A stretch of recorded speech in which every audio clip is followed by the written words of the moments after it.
is going to shoot your nerves into the ground. That child is going to feel like they are being controlled all the time, and it's going to feel like they're never going to actually be free, and that can make a child very anxious too. So that can make them anxious or avoidant depending on their personality. So when a parent's just doing way too much, as well on them. Okay, all right, cool. So anxious attachment again. So the fear of the anxious person is that if they set boundaries, you'll leave them. Okay, all right. So for anxious people, if you set boundaries, they feel like they're going to be left, and so they are over flexible, unclear, and self-sacrificing. Anxious people, when it comes to their boundaries, do too much. They overgive and do too much. Okay, they're way too flexible. You ask them, okay, so when can we meet up? I'm just open. I'm open. Their whole diary's open. Even when their diary's not open, I'm open. Yeah, I'm open. Monday, yeah, I'll squeeze it in. If you're somebody that's squeezing stuff in, more than likely you got the anxious attachment. You could be fearful avoidant too, because fearful avoidance carry both the anxious and avoidant. But anxious people will squeeze something in. Oh, anxious people love to squeeze. They're gonna squeeze something in. You know what? They even got 5 minutes, but they're gonna squeeze a 5 minute in. Like, you ain't got 5 minutes, but they're gonna squeeze it in. Okay, all right, they're gonna squeeze it in. So, how do anxious people handle boundaries? They handle boundaries by struggling to enforce boundaries because they're afraid of abandonment. Okay, and they often overgive and say yes when they mean no. Okay, all right, and then they feel resentful later on. So anxious people will give you a yes and then be resentful later on because they've done too much. They've overgiven. They've overdone. They've sacrificed. Can I say this for the ladies specifically as well? Because women tend to have an anxious attachment style. Ladies, stop overgiving to these men. Am I saying don't give to men? No. I'm saying stop overgiving and sacrificing yourself in that relationship. And you know what I mean. Okay? You know what I mean. You are overgiving. Okay? To that man. I need you to stop. You cannot earn his love. Love is not earned. Okay? Right? Love is not earned. It's not earned. Although, of course, there are behaviors that we do, but it's not earned. Right? So I want you to understand something. You're not going to earn people's love by doing that, by bending backwards.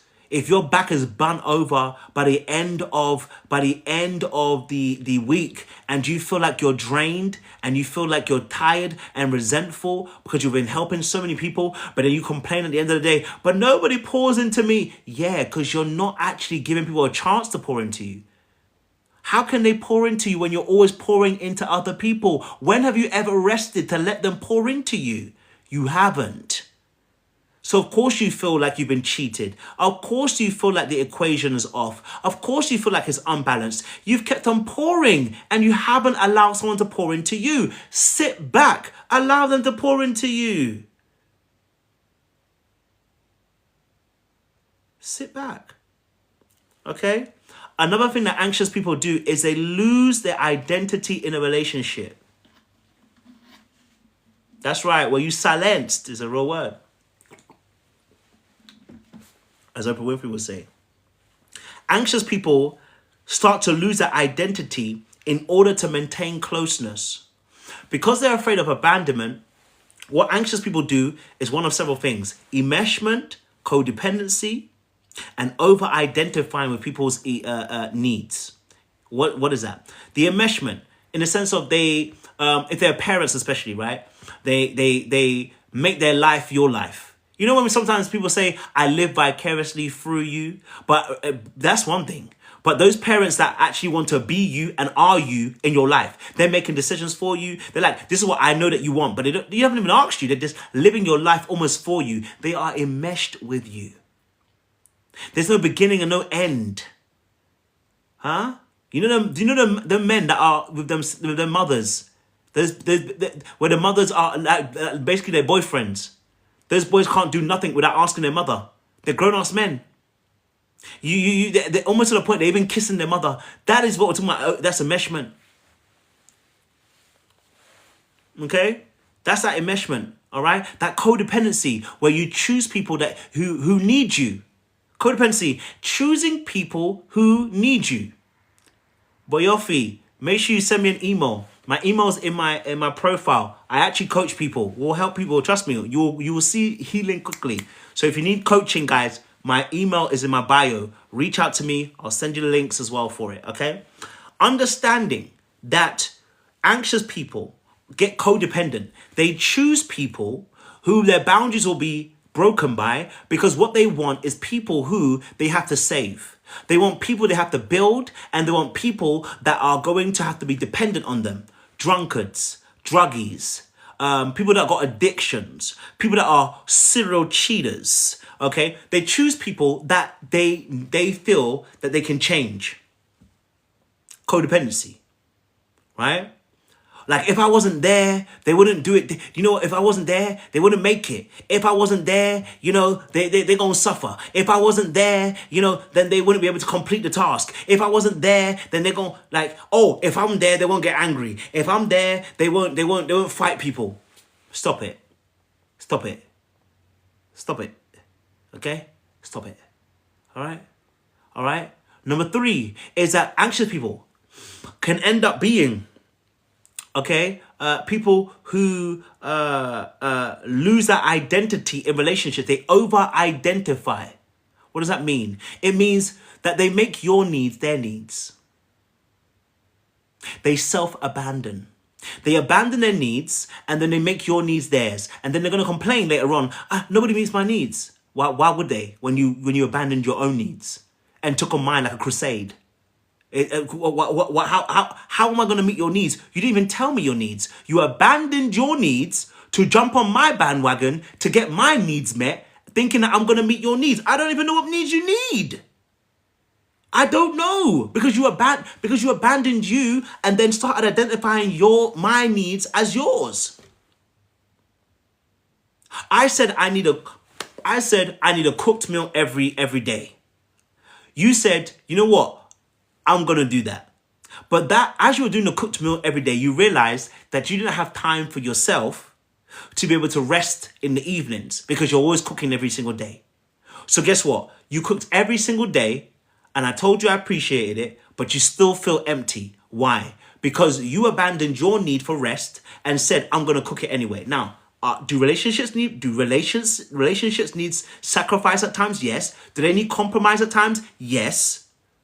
But if it gets to the point where you are abandoning your own needs and trying to identify with mine, like he needs a cooked meal every single day, that you're willing to abandon your need for rest, don't complain to me, because you should have known that that's your need. Hey, babe, here's what should happen. You should be like, hey, babe, you know what? I want to be able to cook you a meal every single day. It's not feasible at this point in time, right? So what I can do, I can cook 3 times in a week. I'll meal prep you for the rest of the week, right? So I can have my rest for the rest of the week. That's what an anxious person should be saying. Hey, babe, I appreciate it. You know what? I can cook 5 times in a week, right? But maybe I need you to take care of the kids, you know, when I'm cooking. Hey, babe, you know what? I can cook every day of the week, right? But I need an hour to myself at the end of the night just to recuperate and rest, because I've been cooking all day. You have to be able to state what your needs are. Abandoning them ain't helping nobody. Okay? All right? Abandoning ain't gonna help nobody. You know what I'm saying to you? Now imagine, you remember watching those movies of Pirates of the Caribbean? Okay? When they see an abandoned ship, what are they gonna do? They're gonna take. When you see an abandoned ship in Pirates of the Caribbean, what do? They go to loot the place. Have you ever seen Have you ever seen in the Pirates of the Caribbean or any kind of thing where someone sees an abandoned ship and adds more things to the abandoned ship? Have you ever seen it? Have you ever seen it? Have you ever seen that someone has an abandoned ship and people come and say, let's add more stuff to the abandoned ship? No one does that. Why? It's an abandoned ship. You take from an abandoned ship. So when you abandon your needs, guess what's going to happen? We're going to take from you. So that's why you're being taken from. That's why you're tired. That's why you're resentful. That is why you don't feel like you have any rest. You need to stop being an abandoned ship. Stop being an abandoned ship because we're going to take. Okay? We're going to take. Yeah? It's important to understand that. Don't be an abandoned ship. Okay? All right. Anxious people feel guilt or anxiety after setting a boundary. So one of the difficult things for an anxious person is you do feel guilty and you do feel anxious when you're setting it. And it's because you fear you'll be abandoned. I want to let you know, if they abandon you, let them go. If by you setting your boundaries, they want to go, let them go. Because they were never for you in the first place. The reason why that relationship was still upholding is because you were holding it together. That is why the anxious person needs to set a boundary. You thought the relationship was good. No, it was not good. It was because you were holding it together. You have become Samson, holding the pillars of that relationship together. The moment you tell them your boundaries, if they want to abandon you, let them go. They were never for you. But now you start setting your boundary, the people that are actually for you will come for you. The reason why they're abandoning you is because they're takers. They were never givers. Okay? That's the only reason why people, when you set your boundary, they now want to leave you. They were takers. They were never givers. So of course, now when you set your boundary, they can no longer take the way they were taking. You mean I can't take anymore? You mean I can't have this anymore? No, you can't have it anymore. And now they realize what? You're no longer the abandoned ship. Someone type in the chat for me. I am no longer an abandoned ship. Because you're no longer what? An abandoned ship. Because abandoned ships get taken from. Okay? All right? So, as someone said, yes, they benefit from your lack of boundaries. So the fear is that, listen, I understand you will have fear. But you know what courage is? Courage is the ability to do something in the face of fear. It is not the removal of fear. Thank you very much. I appreciate that. Thank you. Thank you, Steffi. Okay? All right? So we have to understand that courage is in the face of fear. The fear needs to be there to show that you're courageous and you're brave. There's no thing as brave. What's bravery when there's no fear? There's no bravery. You're not fear. You don't have no fear. Where is the bravery? The reason why we say people are brave and courageous is because there is fear involved. So don't worry. Yes, when you state your boundaries, people will leave you. Yes, people will say to you, "Oh, are you changing up on me? Oh, you're becoming brand new. Oh, what? Because now you've done a bit of coaching, a bit of therapy. You think you can say these things." When they're saying those things, they don't respect you and they don't love you. They don't care about you. You were Samson holding the pillars of that relationship together. It's because of you were holding it together. That's why the relationship was there. So you will feel sad. It's okay, but let's move. Okay? All right? Let's move. So, anxious people are good at picking up the needs of other people and empathizing. If you are an anxious person, you're probably very good at sensing other people's emotions and empathizing with them. Okay? Anxious people are very good at wanting closeness and being able to be open to conversations that make people feel safe because they want to have open-ended conversations. It makes them feel safe. It makes them feel connected. So they want that from other people as well. Okay? All right? Thank you, Erica. I appreciate you. Anxious people, all right, also with that, okay, are very much givers in a relationship. So you'll find that you will always have people around you because you always want to give and you always want to be of service to people. Okay, these are really good traits when they're done in the right measure, in the right form. They are good traits as well. Here's what you struggle with, as I said before, is you struggle with setting boundaries because you fear of abandonment. Enforcing personal limits. I'm going to talk about it in a second. Feeling guilty after setting a boundary. Can I say something? Can I say something? It's going to be, those of you who are Christians in the chat, I'm going to say something because I'll just deep it. A lot of people I feel like in the church are anxious people. And because they're anxious, right? What tends to happen, I'm going to say something. For instance, giving time. Okay? There's nothing wrong with giving. The Bible says we should give and give cheerfully. Okay? I'm going to say something now. Just for those who are church people. Okay? Hear me out. You're going to see. Those of you who are church people, type in the chat now. If you're a church folk, type in the chat for me so I know you're here. There is nothing wrong with giving. The Bible says we should be cheerful givers. Give according to your heart. Okay? There is something the church is doing. Okay? When it comes to giving. Two things. they're going to encroach and enforce on your boundaries when it comes to giving. They're going to emotionally manipulate you by trying to push you to a place of giving. And for the anxious person, they're going to cave in. Okay? Let me give you an example of what that is. Now, someone's going to fight me. Don't fight me. If you want the notes, I can give it to you. Okay? One of the ways is tithing. Okay? And I'm going to go there. I'm sorry. I'm going to break somebody. Okay? All right? I'm going to break somebody's little thing, and I'm so sorry, but I need to break it. One of the ways is tithing. Do you know how you know this?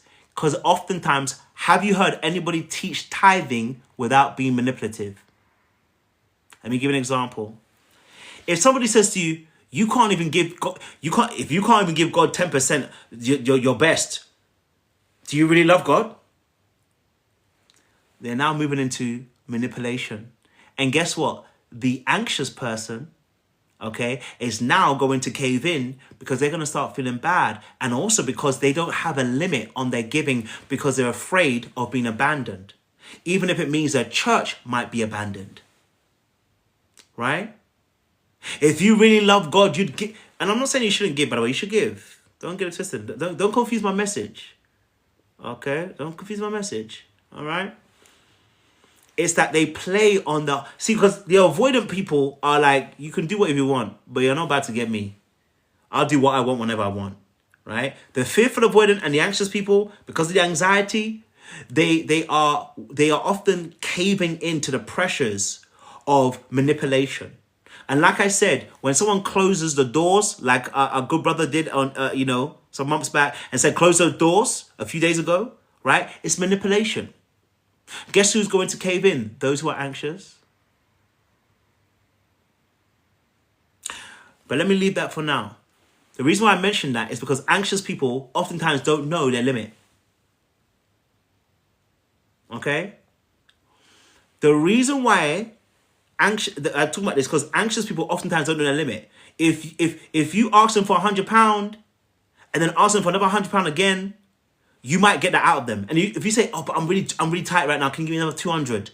The anxious person or the fearful avoidant even as well will give it, and they'll give it because they don't realize their own personal limits. They know, but they're afraid of being abandoned or rejected or betrayed, so they do it. It is a fear response, not a love response. So when your giving is out of fear, it really isn't love. Because in perfect love, there is no fear. Bible says this.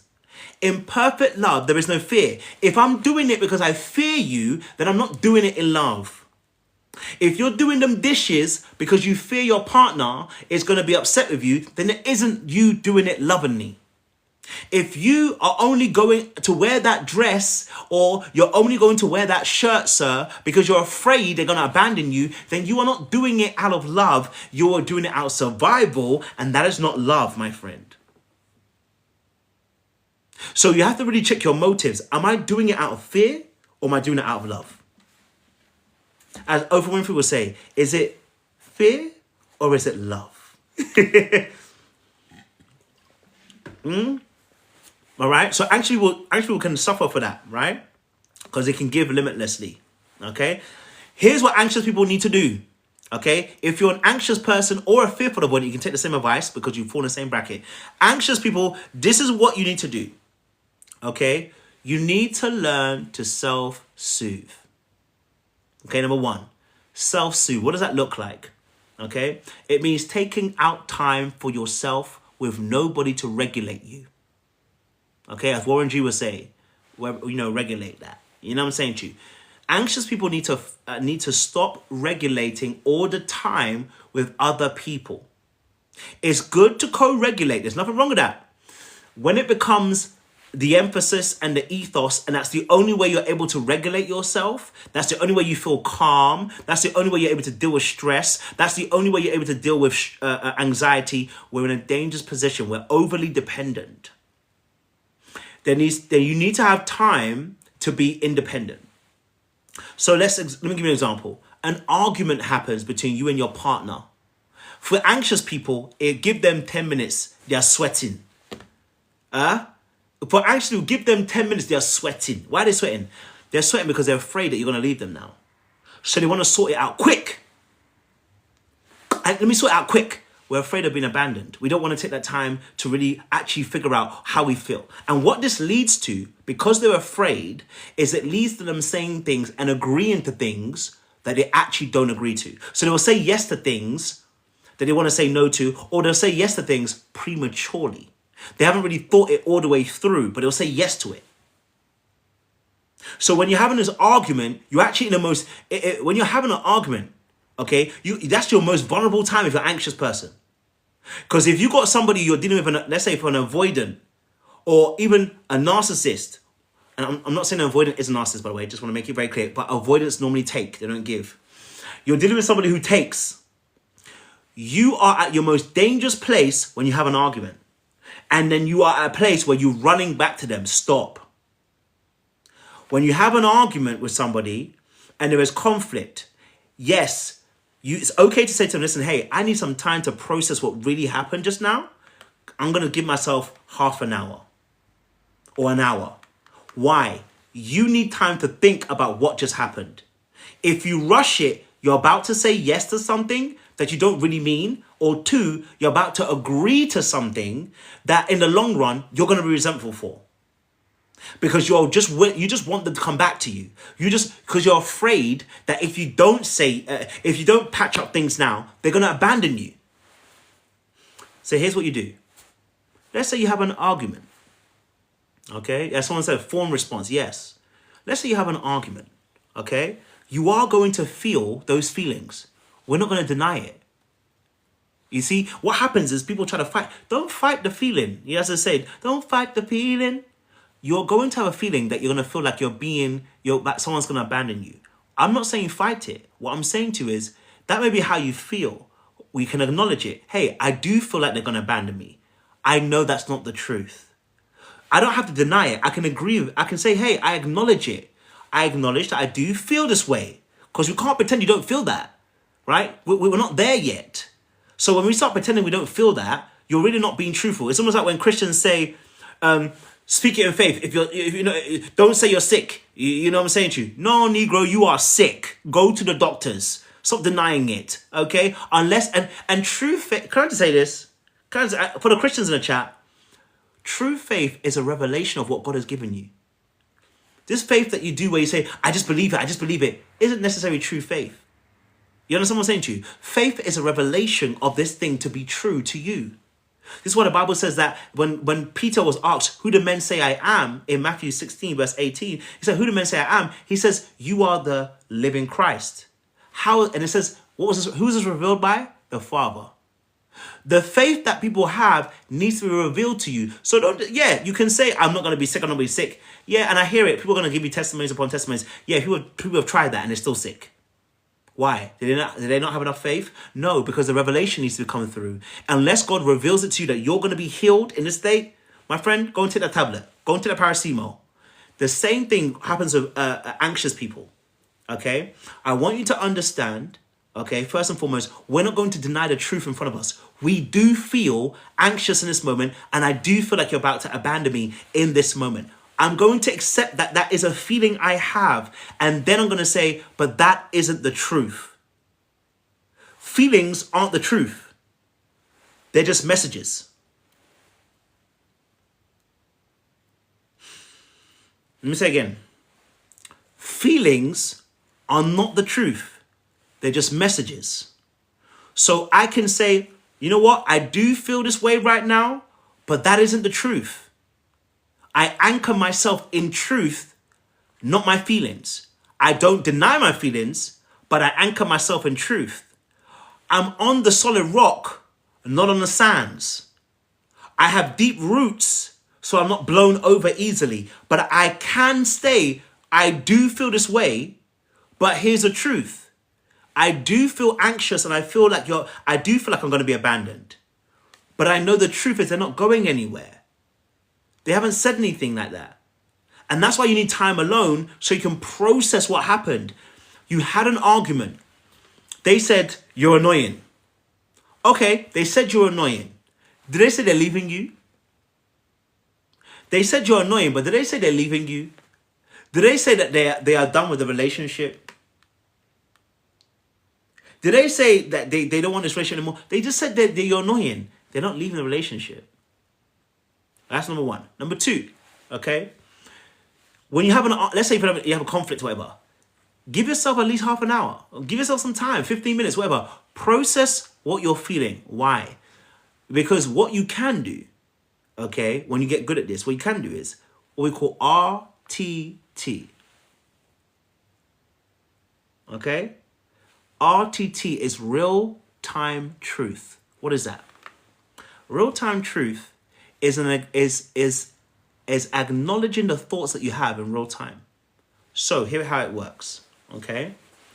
We have an argument. I say you're annoying. You're feeling like I'm about to abandon you. What you can say is, hey, I heard you say that I'm annoying, but this is how I really feel. I feel like you're about to abandon me in this immediate moment. I know that's not true, but that's how I feel right now. That's RTT, real-time truth. In that space, I can reassure you and say, hey, no, I said you're annoying. It doesn't mean that I want to leave you. I can now reassure you. You know why? Because you've offered something that you've placed a demand on me, so I can now respond to it. Because remember, the anxious person's biggest issue is that they feel like they're going to be a burden, they feel like they're going to be abandoned, and they can't talk, they oftentimes are more passive than being actually assertive. Right? So it's important that there's also RTT, real-time truth, where they actually say, hey, this is actually how I feel. I do feel like I'm being abandoned right now, right? You know, and I need some reassurance. Now, this is where it gets hard. This is why you need time for yourself, because the RTT requires you to think. Think about what? What you're feeling. And what that means. If you feel abandoned right now, what do I need to do? What do you need from me? I feel like I'm being abandoned, and what I need a little bit of reassurance. Okay, then I can give you reassurance. You know what I'm saying to you? But first and foremost, go and self-soothe. Go, take some time, spend it in your own self and company, process what happened. They ain't going nowhere. Okay? All right. So, to do this, again, this requires practice, okay? All right? This requires practice, all right? So here's the affirmations are really important too, right? So an affirmation can be saying no protects my peace, or saying no does not mean I'm going to be abandoned, okay? Saying no doesn't mean I'm going to be abandoned, okay? Here's what I also realize as well for people who are anxious as well. Let me give this example as well, okay? Go for a walk. Go for a run, go for a jog, go for a cycle. Write it out. In those feelings that you're feeling, the way to be grounded is not just, oftentimes it's going to be very difficult to stand there because you're used to moving, right? So actually physically standing there will actually cause you to probably feel a lot more anxiety. Start moving. Walk up and down the room, but allow your mind to process what's going on. Get a pen and paper. Start writing out how you actually feel, right? So that you're processing the information. Because what's happening is anxious people stop thinking. They get scared and all they can think about is survive, survive, survive, cling, cling, cling, cling, cling, get them back, get them back. And they stop thinking about what their actual feelings are and what their thoughts are. We need to restart the engine. What are your thoughts? What are your feelings? You can do that by going for a walk, allowing yourself to process it, or a jog or a sprint. It allows you to just get your thoughts into check. So you're not thinking about them abandoning you. Okay? Okay.